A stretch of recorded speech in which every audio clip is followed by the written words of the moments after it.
रात के घने अंधेरे में एक ऊंट थार के रेगिस्तान में काफी तेजी से भारतीय सीमा की तरफ भागता हुआ आ रहा था।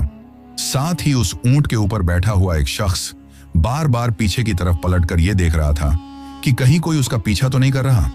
और इस दौरान वो ये भरपूर कोशिश कर रहा था कि वो ऊंट को जितना हो सके उतना तेज स्पीड में दौड़ाते हुए जल्दी से जल्दी भारतीय सीमा में प्रवेश कर जाए,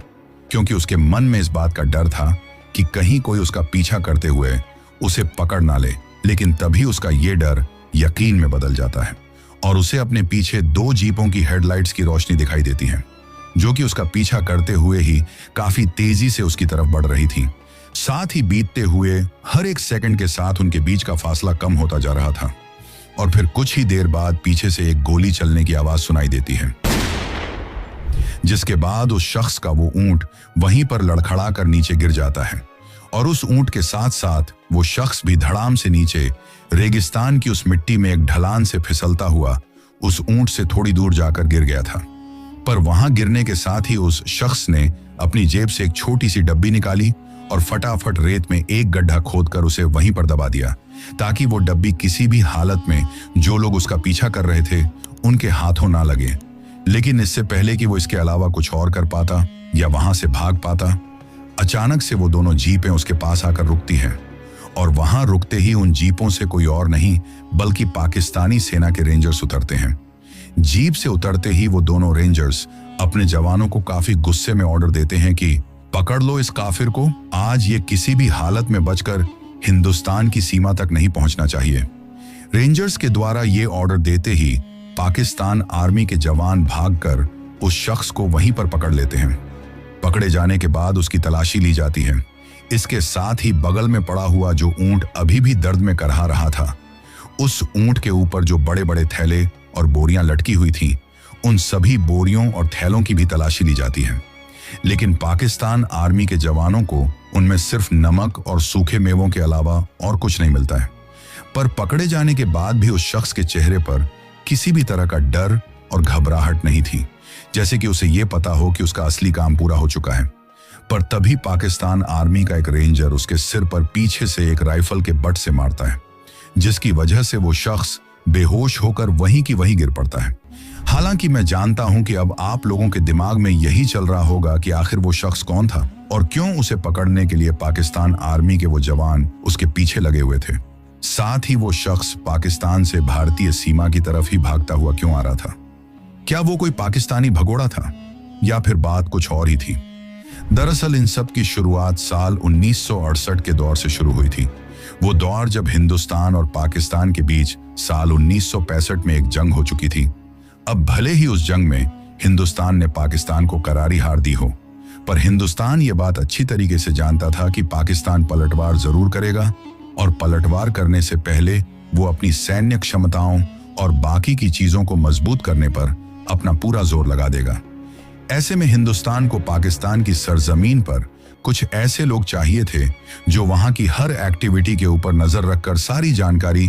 किसी भी तरीके से हिंदुस्तान तक पहुंचा दें। और इस चीज की तैयारी हिंदुस्तान ने 1965 की जंग खत्म होते ही शुरू कर दी थी। अलग अलग तरीकों से भारतीय जासूस पाकिस्तानी सीमा में दाखिल करवाए जा रहे थे और जिस शख्स के बारे में आप लोगों ने इस वीडियो की शुरुआत में सुना, वो शख्स भी उसी तैयारी का एक हिस्सा था। साल 1968 का अंत होते होते भारतीय खुफिया एजेंसी रॉ की नींव रख दी गई थी और इसके साथ ही रॉ ने ऐसे लोगों को भी चुनना शुरू कर दिया था जो पाकिस्तान में रहकर उनके लिए वहां की खुफिया जानकारियां जुटा सकते थे। ऐसे में रॉ के कुछ अधिकारियों को पता चलता है कि भारत और पाकिस्तान के जैसलमेर वाले बॉर्डर पर कुछ लोग ऐसे हैं जो मसाले के व्यापारी हैं। वो ऊंटों के जरिए हिंदुस्तान से पाकिस्तान के सिंध प्रांत तक जाते हैं और वहां से मसाले लेकर वापस हिंदुस्तान तक आते हैं, क्योंकि उस वक्त तक दोनों देशों के बॉर्डर पर कोई भी फेंसिंग यानी कि कटीले तारों वाली बाड़ नहीं लगाई गई थी। उस वक्त बॉर्डर पूरी तरीके से खुला हुआ था, जिससे कोई भी एक दूसरे देश की तरफ बड़ी ही आसानी से आ जा सकता था। हालांकि दोनों देशों की सेनाओं के द्वारा बॉर्डर पर गश्त लगाई जाती थी, लेकिन वहां के लोकल इलाके में रहने वाले लोगों को इस बात का अच्छी तरीके से पता था कि कौन से टाइम पर बॉर्डर पार करके जाना है, किस टाइम पर और कौन से रास्ते पर दोनों देशों की बॉर्डर फोर्स से बचा जा सकता है। और ऐसे ही लोगों में से एक शख्स था जिसका नाम था हनीफ खान। हनीफ दिखने में बिल्कुल साधारण आदमी था। उसके पास कुछ 2-4 ऊंट थे जिनका वो अलग अलग चीजों के लिए इस्तेमाल किया करता था। ऐसे में रॉ के एक अधिकारी का हनीफ खान से संपर्क होता है और उसे शुरू से लेकर एंड तक की सारी चीजें अच्छी तरीके से समझा दी जाती हैं कि शुरुआत में उसे कोई बड़ा काम नहीं करना है। उसे बस पाकिस्तान की तरफ जाने के बाद इस बात का ध्यान रखना है कि कौन सी जगह पर फौज की हलचल ज्यादा बढ़ रही है, कौन से इलाके में जरूरत से ज्यादा ट्रकों की आवाजाही हो रही है और किस किस जगह पर फौज के कैंप लगे हुए हैं। अब शुरू में तो हनीफ इस काम को करने के लिए बिल्कुल मना कर देता है,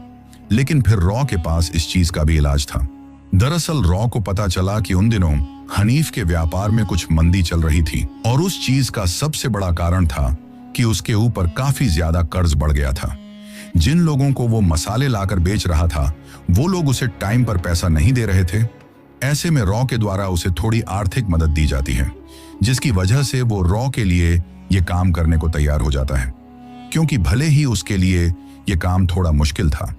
लेकिन उससे ज्यादा किसी और के लिए ये काम आसान भी नहीं हो सकता था।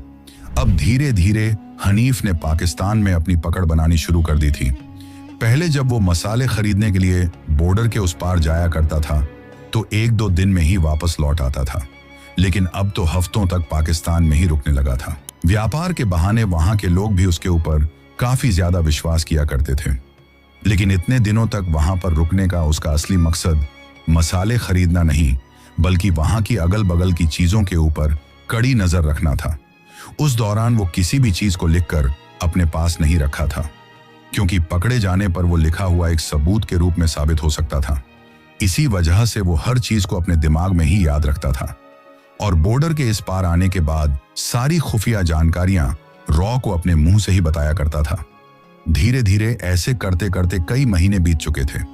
लेकिन इस चीज की वजह से सरहद के उस पार पाकिस्तानी सेना में एक अजीब सी हलचल मच गई थी, क्योंकि पाकिस्तानी सेना के द्वारा किए जाने वाले किसी भी गुप्त काम की जानकारी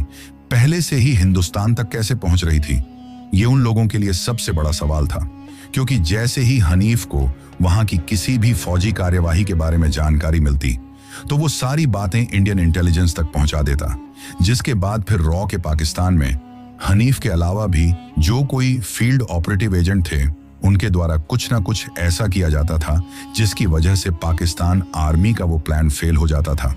ऐसे में एक प्लान के फेल होने पर तो भले ही किसी को शक ना हो, लेकिन जब हर बार हर चीज ही लीक होने लगी तो पाकिस्तानी सेना के अफसरों और वहां की खुफिया एजेंसी ISI को इस बात के ऊपर पूरा यकीन हो गया कि कोई ना कोई तो ऐसा है जो इधर की सारी गुप्त जानकारियां हिंदुस्तान तक पहुंचा रहा है।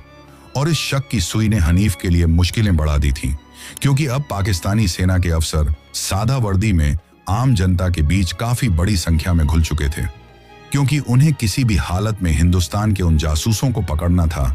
जो ये सारी जानकारियां हिंदुस्तान तक पहुंचा रहे थे। अब इधर जो हनीफ था वो ज्यादा पढ़ा लिखा भी नहीं था। ऐसे में उसे पाकिस्तान की खुफिया एजेंसी ISI की गहरी चालों की भनक नहीं लगती है,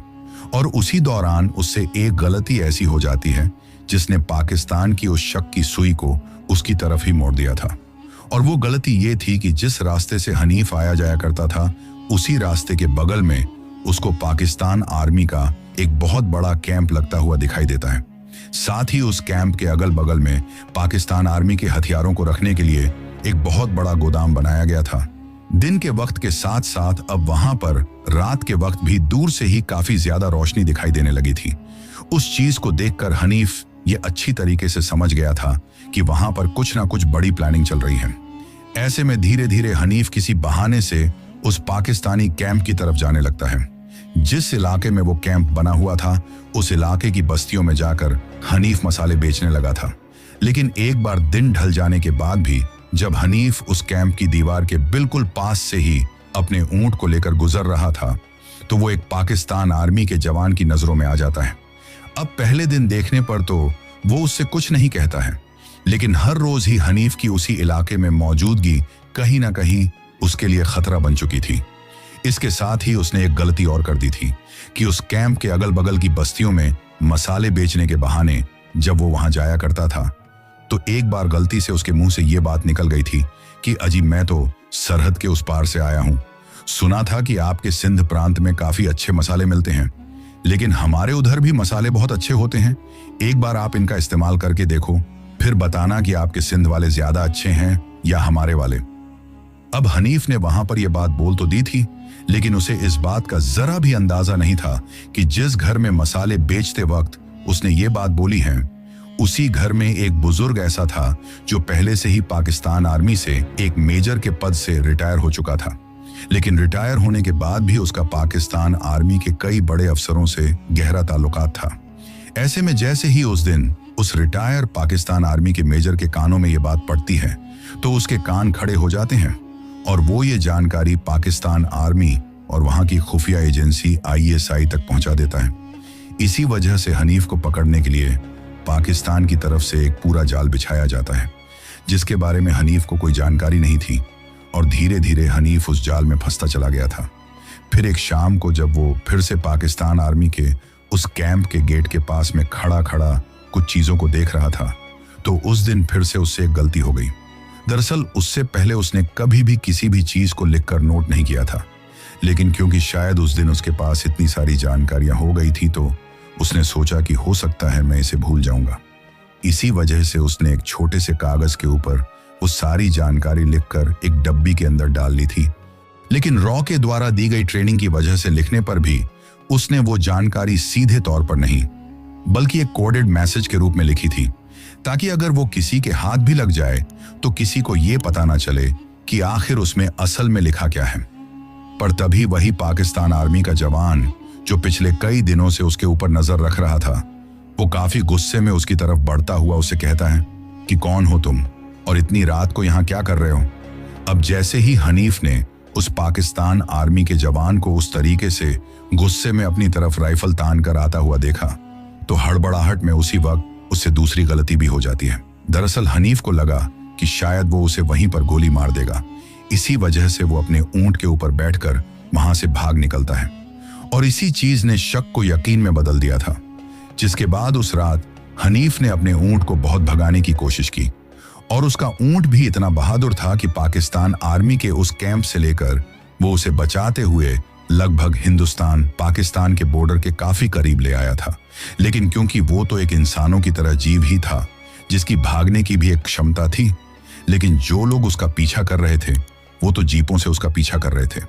तो ऐसे में जल्द ही वो उनकी पकड़ में आ जाता है। हालांकि हनीफ का ऊंट फिर भी उसे बॉर्डर पार करवा सकता था, अगर पाकिस्तान आर्मी के रेंजर्स के द्वारा उसके ऊपर गोली ना चलाई गई होती,